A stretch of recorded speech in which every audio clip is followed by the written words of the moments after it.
11 लोगों की एक ही फैमिली के अपने ही घर में फांसी लगाकर उन्होंने सुसाइड कर लिया। 11 लोग। तो इस केस से इंस्पायर्ड हो हम लोगों ने एक कहानी लिखी है, 5 किरदार एक कहानी, complete crime thriller romantic drama.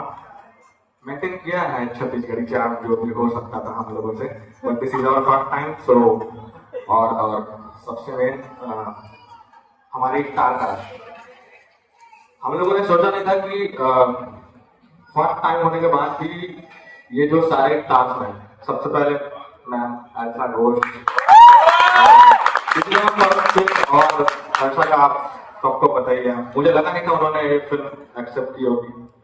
Then उसके बाद क्रांति सर,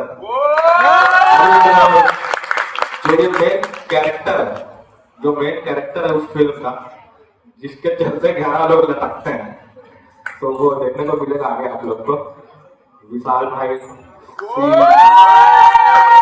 सिलवर्मा आप लोग जानते ही होंगे। और उसके बाद राया मैम, राया का किरदार बहुत जबरदस्त किरदार है, वो भी ज्यादा कुछ अभी बता नहीं सकता मैं।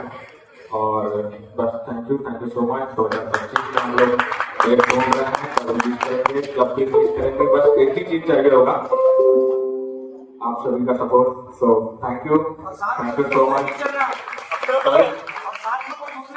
बिल्कुल बिल्कुल बिल्कुल ठीक है। Thank you Bollywood, thank you so much.